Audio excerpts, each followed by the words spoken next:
So, before I start doing stuff, this just came out literally minutes ago.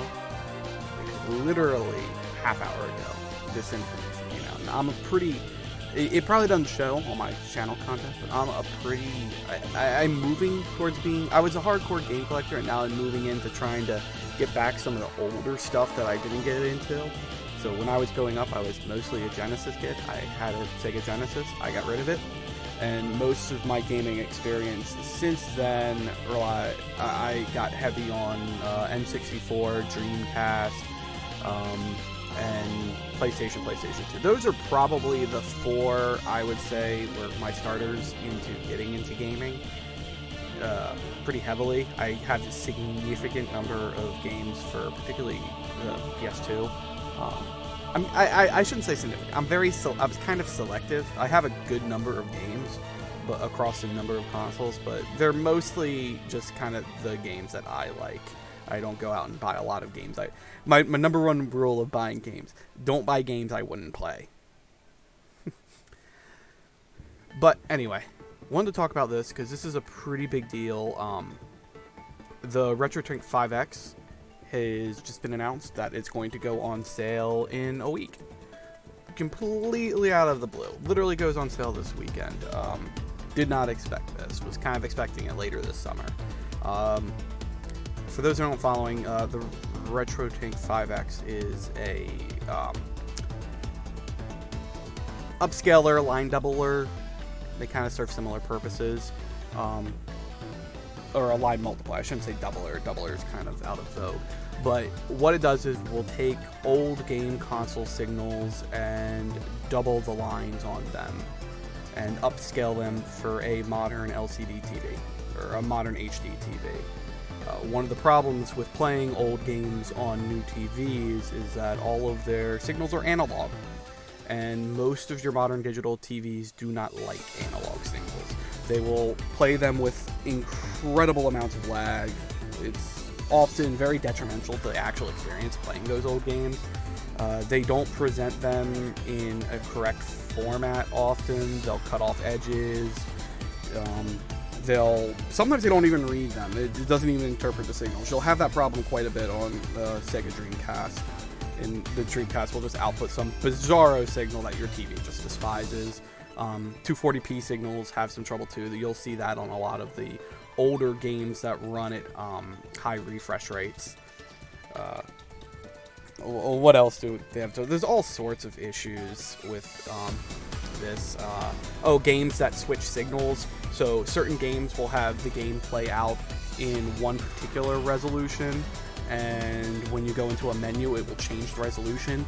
Digital signals hate that. Digital TVs absolutely despise that. They will take 2 minutes to change those screens, which is a problem when you're playing a game like Resident Evil, where you go into menu, and it is a different resolution, and you get out of menu, and the game is going, but you can't see anything, and you die because you got hit by a zombie. Mucho grande, sad face. So, anyway, this is one of many solutions to fix those issues. The previous solution, the RetroTINK 2X, pretty much a great best solution you could have had at the time if you were mostly like me playing on a PS2 and looking for an upscale. It was great for there was the RetroTINK 2X Pro and the RetroTINK 2XM. The Pro was mostly for older consoles, while the M was more for like N64, PlayStation, a lot of 3D games. If you're playing a lot of 3D games, the M was probably better. But now we have the 5X. I'm hyped for it. Unfortunately, my wallet is very strained by the fact that I just picked up the Super NT, and I'm holding out to get the Mega SG. So those are clone consoles for the Super Nintendo and the Sega Genesis. I'm holding out my money for those, and I need to get a few more things to upgrade my game setup that have been bugging me for years. I need to get a new media storage tower and a new TV stand. It's funny. I've been using this setup for years, and it finally occurred to me one day, hey, this is not a very good setup, and I'm putting a lot of strain on my neck with this setup because while I'm sitting down at basically the level I'm at now, my screen's actually like up here, so I'm like looking up all the time, and it's not good for you. Always look down. Always look down on things. Never look up on things. Look down. Because everything deserves to be looked down upon. So if you're interested in this, this is a good thing to get. A lot of the older solutions have been going out of stock. I know the FrameMeister's been out of stock for like 5 years. If you get one on the open market, it'll basically run you, I think it's like 1.5 grand. I don't have one. That's before my time of really getting hardcore into looking into revitalizing my collection. But and then after that you have the OSSC. The problem with the OSSC, in my opinion, the OSSC is probably the best solution, even better than the RetroTINK 2X. 5X will probably be better. But the issue with the OSSC, which stands for Open Source Scan Converter, it's an open source technology, but you need someone to make the hardware for you. The problem with that is that it's a lot of work to make an OSSC work. You have to manually input a lot of information. There's a lot of people who've done a lot of good work to get that information out to the public so they know what to set them to. But it doesn't change the fact you have to work it out and change it, and a lot of individual games might change those settings. Again, issue with the Dreamcast. Dreamcast likes to do weird things when it outputs. But I need your head for this. Oh, and there is an OSSC Pro that was announced like a year ago. I don't know too much about it, but I believe it's going to be using the same FGPA technology that the RetroTINK 5X uses.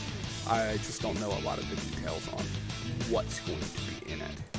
But anyway, you can look through it on the website for RetroTINK if you're interested. It has, if you're looking for like inputs, outputs, it'll take component, it'll take S-video, it will take composite, and it will take SCART. I don't think, I heard it was rumored that it would take VGA through a external connector, but I don't see an external connector for that here. So maybe that will come in something separate, or yeah. Actually, I shouldn't say VGA. It's like a DPI 12-pin, which is exactly the same as a VGA, but VGA is just a connector. You can send whatever signal you want to a VGA.